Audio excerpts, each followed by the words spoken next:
늦은 밤, 한 남성이 아무도 없는 도로 위를 달리고 있습니다. 아무도 없는 도로에는 고요함과 적막함만이 가득했습니다. 남성의 차가 호수 근처를 지날 때 그는 뭔가 불에 타고 있는 것을 발견합니다. 남성은 불길이 더 번지기 전에 진압해야 한다는 생각에 서둘러 911에 신고합니다. 신고를 접수한 접수원은 처음에는 누군가 불장난을 한 거라고 생각했습니다. 하지만 현장에 도착한 경찰은 깜짝 놀라고 맙니다. 그들은 대체 무엇을 본 걸까요? 사건의 이면에 무엇이 숨겨져 있을까요? 오늘 이야기 시작하겠습니다. 미국 테네시. 미국 중남부에 위치한 주로 미국 대중음악과 밀접한 관계에 있는 주로 주도인 내슈빌은 컨트리 뮤직의 중심지로도 유명합니다. 에리카 메건 샤프턴. 1987년 10월 24일 테네시 출생. 메건은 테네시에서 태어나 부모님 6남매가 함께 살았습니다. 메건은 모틀로우 스테이트 커뮤니티 컬리지에서 간호학을 전공하고 있습니다. 어려서부터 남을 배려하고 착했던 메건은 남들보다 일찍 철이 들었습니다. 메건은 부모님이 자신들을 위해 얼마나 고생하는지 잘 알고 있었기 때문에 스스로 학비와 생활비를 해결하기 위해 학교 수업이 끝나면 아르바이트를 했습니다. 레스토랑에서 종업원으로 일하면서 요양원에서 간병인으로도 일했습니다. 공부와 일 두 가지를 병행하는 일이 쉽지는 않았지만 메건은 현재의 삶에 매우 만족했습니다. 그녀는 멋진 미래를 꿈꾸며 하루하루 성실히 살았습니다. 그러던 어느 날 오후 그녀에게 큰 불행이 닥치고 평온했던 그녀의 삶은 완전히 무너지고 맙니다. 도대체 무슨 일이 있었던 걸까요? 함께 2012년 7월 1일로 가보겠습니다. 2012년 7월 1일 일요일 미국 테네시 프랭클린 카운티. 오늘은 오랜만에 언니 캐리가 집에 오는 날입니다. 메건의 가족은 저녁에 다 같이 모여 함께 저녁을 먹기로 합니다. 오랜만에 가족이 함께하는 자리라 메건도 한껏 기대했지만 갑자기 잡힌 면접 일정 때문에 예정대로 가족과의 식사 자리에 참석할 수 없게 됩니다. 오후 6시 메건이 식사 자리에 참석하지 않았지만 급하게 잡힌 면접을 보러 갔다고 생각한 가족들은 크게 걱정하지 않습니다. 새벽 1시 18분 차 한 대가 고요한 어둠을 달리고 있습니다. 차가 팀스포드 호수 근처를 지날 무렵 차를 운전하던 남성은 아발트 로드에서 뭔가 불에 타고 있는 것을 발견합니다. 큰 불은 아니었지만 그대로 두면 안 된다는 생각에 그는 911에 신고합니다. 10분 후 현장에 도착한 경찰관은 신고자의 말처럼 뭔가 불에 타고 있는 것을 발견합니다. 누군가 불장난을 쳤다고 생각해 소화기를 꺼내 불을 끄려는 순간 한동안 그들은 자신들의 눈을 의심했습니다. 불 속에서 타고 있는 것은 다름 아닌 바로 사람이었습니다. 이미 숨진 듯 조금의 움직임도 없었습니다. 경찰은 생각합니다. 사체를 훼손하고 흔적을 없애려고 했군. 소화기의 화학 성분이 증거를 훼손시킬 수 있다고 생각한 경찰은 일단 소화기를 내려놓습니다. 그리고 호수로 가 직접 무르기로 불을 끕니다. 불을 끈 경찰은 본부에 지원 요청을 합니다. 몇 분 후 경찰차와 함께 지원병력이 도착합니다. 피해자는 20대 여성으로 보였으며 간호학과 티셔츠를 입고 있었고 하의는 입고 있지 않았습니다. 머리에는 두개골이 부러진 걸 한눈에 알아볼 수 있을 정도로 심각한 둔기에 의한 외상이 있었습니다. 여성의 골반 중심으로 불이 붙은 걸 본 경찰은 여성이 몹쓸 짓을 당한 뒤 살해되었을 것으로 판단합니다. 피해 여성이 발견된 곳은 주변에 사람이 살고 있지 않은 매우 인적이 드문 곳입니다. 경찰은 사건 현장과 그 주변을 수색하지만 피해자의 지갑 등 소지품을 찾을 수 없었습니다. 경찰은 생각합니다. 여기서 범행이 일어난 게 아닐 수도 있어. 경찰은 범인이 다른 곳에서 범행을 저지른 후 증거를 없애기 위해 이곳으로 와 피해 여성을 불에 태웠을 것으로 추정합니다. 부검 결과 여성은 남성에게 몹쓸 짓을 당한 것으로 밝혀집니다. 그리고 폐에서 연기를 흡입한 흔적이 발견되는데 이는 화재 당시 그녀가 아직 살아있었음을 의미합니다. 그녀의 얼굴에는 총상이 있었고 머리에는 둔기에 의한 외상이 있었습니다. 부검 의는 여성이 밤 12시 이전에 사망한 것으로 추정합니다.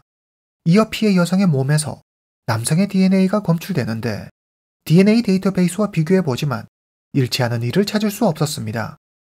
경찰은 여성의 얼굴 등이 심각하게 훼손되어 신원 파악에 애를 먹고 있었습니다.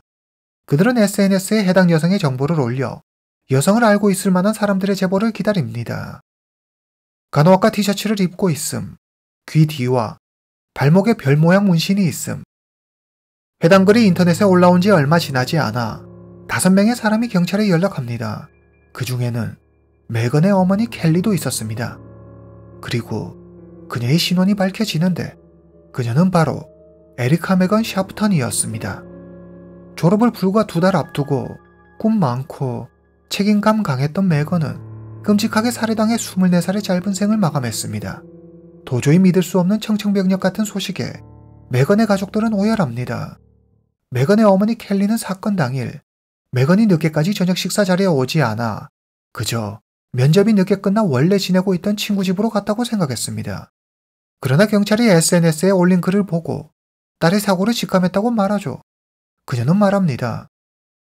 메건은 1995년식 붉은색 머스탱을 몰고 다녀요. 항상 그 차로 움직여요. 경찰은 메건의 차량을 찾는 데 주력합니다.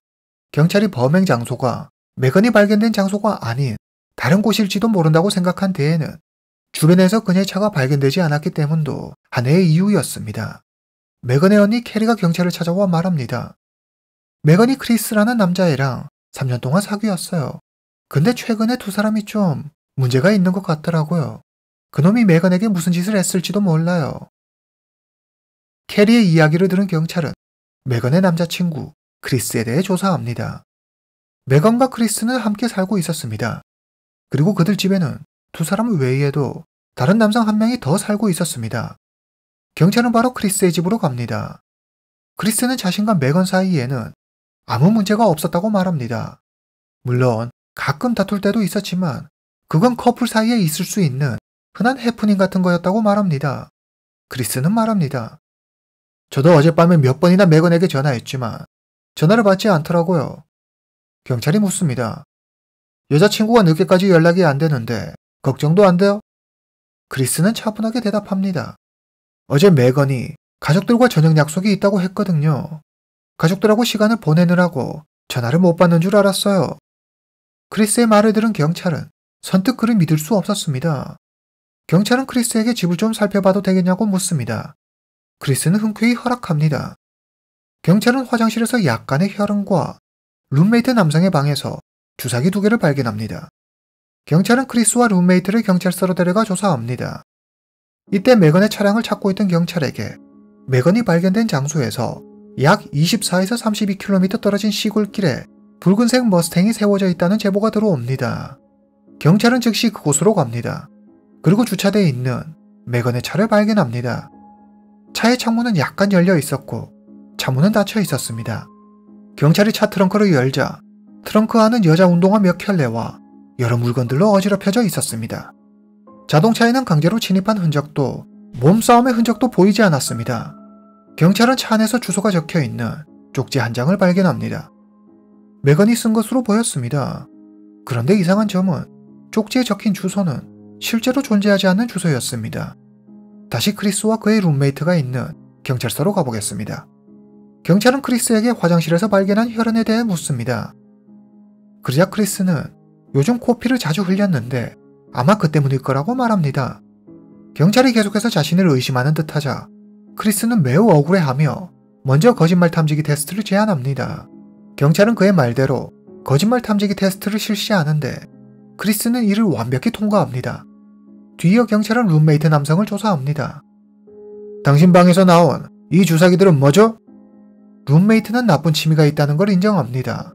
하지만 그 역시 메건 사건과는 무관하다고 말합니다. 경찰은 룸메이트 남성을 조사하던 중 중요한 사실을 하나 깨닫습니다. 남성은 메건을 매우 친근하게 불렀고 내내 그녀를 보호하는 듯한 모습을 보였습니다. 틀림없이 둘 사이에 무언가 있다고 느낀 경찰은 룸메이트 남성을 압박합니다. 그는 결국 크리스 몰래 메건과 만나고 있다는 사실을 털어놓습니다. 경찰은 모든 퍼즐 조각을 맞춘 기분이 들었습니다.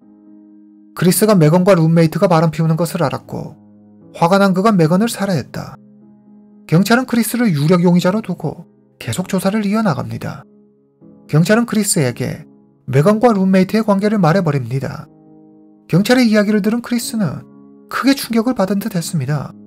그는 믿을 수 없다는 듯 연신 고개를 절레절레 저었습니다. 잠시 후 크리스가 침착하게 말합니다. 설사 메건이 룸메이트와 바람을 피웠다고 해도 전 메건을 죽일 수 없어요. 경찰이 보기에 크리스의 범행 동기는 너무나도 분명해 보였습니다. 하지만 애석하게도 이를 뒷받침할 만한 증거가 전혀 없었습니다. 화장실에서 발견한 혈흔 역시 분석 결과 크리스의 것으로 밝혀졌습니다. 게다가 그는 확실한 알리바이를 가지고 있었고 거짓말 탐지기 테스트도 통과했습니다. 경찰은 크리스를 놔줄 수밖에 없었습니다. 그런데 경찰 조사 도중 크리스가 한 의문의 남성에 대해 이야기합니다. 사건이 일어나기 전 낯선 남성이 메건을 찾는 전화를 한 적이 있는데 그 전화를 크리스가 받았습니다. 남성은 연세가 많은 할머니 한 분을 돌봐줄 사람을 찾고 있다고 했습니다. 크리스는 간호학과 학생인 메건에게 충분히 올 수 있는 전화라고 생각했습니다. 그는 나오미의 소개로 메건을 알게 됐다고 했는데 나오미는 크리스도 알고 있던 사람이라 이 통화가 기억에 남았다고 했습니다. 메건과 나오미는 학교 친구입니다. 경찰은 나오미를 찾아갑니다. 하지만 나오미는 메건을 누구에게 소개해준 적이 없다고 말합니다. 크리스가 받았다는 통화에 대해 나오미는 모르는 일이라고 딱 잘라 말합니다. 경찰은 나오미 역시 용의선상에 두지만 알리바이가 확실해 혐의를 입증하지 못합니다. 사건 발생 3일 후 2012년 7월 4일 한 노인이 경찰서에 전화옵니다. 그는 손자 2명과 함께 강가에서 낚시하다 지갑 하나를 주웠다고 했습니다. 지갑 안에는 약간의 현금과 운전면허증이 들어있었는데 운전면허증에 있는 이름이 에리카 메건 샤프턴이라고 했습니다. 노인이 지갑을 주운 곳은 메건이 발견된 곳에서 약 14km 떨어진 곳이었습니다. 경찰은 메건의 지갑에서 중요한 단서가 나올지도 모른다고 생각해 노인이 말한 장소로 출동합니다. 하지만 지갑에서 다른 이의 DNA는 검출되지 않았습니다. 2012년 9월 해당 사건이 일어난 지 어느덧 2달이 흘렀습니다. 범인의 정체는 여전히 오리무중입니다. 경찰은 지금까지 수집한 단서들을 보며 사건을 재검토하고 있었습니다. 그러다 갑자기 메건의 남자친구 크리스가 한 말이 머릿속을 스칩니다. 크리스는 사건 발생 전 낯선 남자의 전화를 받은 적이 있다고 했습니다. 그 남성은 나오미의 소개로 전화했다고 했죠. 경찰은 지금까지 그 남성의 존재를 크게 생각하지 않고 나오미만 용의선상에 올려 중점적으로 수사를 진행해오고 있었습니다. 하지만 크리스가 말한 낯선 남성이 사건 해결에 어떤 돌파구가 될 수도 있습니다. 경찰은 메건에게 전화를 건 의문의 남성을 조사하기 시작합니다. 경찰은 먼저 휴대전화 통화 기록을 조회합니다. 그리고 해당 남성이 대포폰을 이용해 전화했다는 사실을 알아내죠. 경찰은 해당 대포폰 판매점을 찾아내 그곳으로 출동합니다. 가게에는 3대의 CCTV가 설치되어 있었고 3개월 내 CCTV 영상을 모두 보관하고 있었습니다. 경찰은 해당 CCTV 영상을 모두 확인합니다. 그리고 대략 10명의 대포폰 구매자가 있었다는 사실을 확인합니다. 이 중 누가 메건에게 전화했는지 찾아내기만 하면 됩니다. CCTV 영상을 확인하던 경찰의 눈에 수상한 남성이 한 명 들어옵니다. 그 남성은 이미 휴대전화를 가지고 있음에도 대포폰을 구매하고 있었습니다. 경찰은 CCTV 영상을 따라 수상한 남성의 동선을 따라갑니다. 그는 대포폰을 산 뒤 주차장으로 가서 빨간색 픽업 트럭에 탑니다. 그의 이름은 디모데 기포드, 지역 마약상이었습니다. 경찰은 그에게 왜 대포폰을 샀고 메건에게 전화했는지 물었습니다. 기포드는 도니 존스라는 친구의 부탁으로 대포폰을 샀다고 말합니다. 도니 존스, 당시 나이 37세. 그는 여러 건의 전과 기록이 있었는데 경찰의 눈을 사로잡은 건 그가 바로 메건의 친구 나오미의 남편이라는 사실이었습니다. 경찰은 도니를 용의선상에 올리고 그를 조사하기 시작합니다. 경찰은 도니 존스를 찾아갑니다. 그는 말합니다. 메건을 알고 있기는 해요. 그렇지만 제 아내를 학교에 데려다 줄 때 말고는 메건과 따로 얘기해 본 적도 없어요. 메건과 따로 만나거나 연락한 적이 한 번도 없어요. 기포드에게 대포폰을 받은 일도 없고요. 제가 하는 일이라고는 하루 종일 제 아이들과 함께 있는 것 뿐이에요. 도니는 모든 혐의를 부인하며 자신은 해당 사건과 아무 관련이 없다고 말합니다. 이후 메건의 몸에서 채취한 남성의 DNA와 도니의 DNA가 완벽히 일치한다는 결과가 나옵니다. 그러자 도니는 메건과 따로 얘기한 적도 없다던 기존의 입장을 바꿔 갑자기 메건과 합의하에 관계를 가졌다고 주장합니다. 당연히 경찰은 그의 말을 믿지 않았지만 그의 말이 사실이 아니라는 걸 증명할 방법이 없었습니다. 경찰은 확실한 증거를 찾기 위해 노력합니다. 경찰은 메건과 도니의 휴대전화, 도니가 이용했을 것으로 추정되는 대포폰의 위치를 추적합니다. 경찰은 이들 휴대전화의 위치 추적 분석 결과가 나올 동안 도니를 먼저 총기 소지 위반 혐의로 체포합니다. 그는 과거 준범죄를 저질러 총기를 소지할 수 없었는데 그의 차량 트렁크에서 총기가 발견됐기 때문입니다. 경찰은 메건의 뺨을 관통한 총알과 도니 소유 소총의 총알 타입이 일치한다는 사실을 알아냅니다. 마침내 경찰이 기다리던 메건과 도니의 휴대전화, 대포폰의 위치 추적 분석 결과가 나옵니다. 도니의 휴대전화와 대포폰의 이동 경로는 정확히 일치했으며 도니가 대포폰을 이용해 메건에게 연락한 것이 밝혀집니다. 메건의 휴대전화, 도니의 휴대전화, 대포폰의 위치가 몇 군데에서 정확히 겹치는데 메건의 차가 발견된 곳, 도니의 차, 의문의 장소, 그리고 메건이 발견된 곳입니다. 경찰은 도니가 메건을 자신의 차로 끌고 가 한 차례 공격하고 의문의 장소에서 몹쓸 짓을 한 후 살해한 것으로 추정합니다. 메건의 차가 발견된 장소 주변에는 도니의 가족 소유의 농장 여러 개가 있습니다. 경찰은 도니의 가족 소유 농장을 수색합니다. 그리고 별이 그려진 타다 남은 스카프를 발견합니다. 그것은 메건의 언니, 캐리가 메건에게 준 선물이었습니다. 앞서 메건, 도니의 휴대전화, 대포폰의 위치가 겹쳤던 의문의 장소가 바로 여기입니다. 이제 법의 심판만이 남았습니다. 사건 발생 4개월 후 2012년 11월 5일 해당 사건에 대한 재판이 열립니다. 경찰은 도니를 1급 살인 혐의로 기소합니다. 하지만 그는 자신의 범행을 모두 부인했습니다. 도니의 아내 나오미는 남편의 무죄를 믿었습니다. 재판이 진행되는 동안 놀라운 사실이 하나 더 밝혀집니다. 대포폰에는 메건 말고도 다른 사람들의 연락처가 있었는데 도니는 노인을 돌보거나 간호할 사람이 필요하다는 명목으로 젊은 여성들에게 무작위로 연락해 범행 대상을 물색하고 있었습니다. 도니는 아내 나오미의 친구 메건을 떠올립니다. 그는 아내의 휴대전화에서 메건의 연락처를 찾아내 가짜 면접을 구실로 메건을 불러냅니다. 도니는 아내 나오미의 이름을 대면서 낯선 전화에 대한 거부감을 없애고 신뢰를 쌓아 메건이 자신을 믿도록 만드는 치밀함을 보입니다. 도니는 사건 당일 아내 나오미가 출근하는 것을 기다렸다가 메건에게 일부러 틀린 주소를 알려줘 메건이 사람이 없는 외진 곳으로 가게 만들었습니다. 경찰은 도니의 아내 나오미는 이번 사건과 아무 관련이 없다고 발표합니다. 2013년 2월 4일 3개월간 이어진 재판에서 도니는 명백한 증거 앞에 결국 자신의 범행을 인정합니다. 도니 존슨은 가석방 없는 종신형을 선고받습니다. 메건의 가족은 메건을 추모하는 뜻으로 간호학과 학생들을 위한 장학금을 만듭니다. 2013년 메건의 어머니 켈리는 스스로 생을 마감합니다. 메건과 그녀의 어머니 켈리가 하늘에서는 부디 편안했으면 좋겠습니다.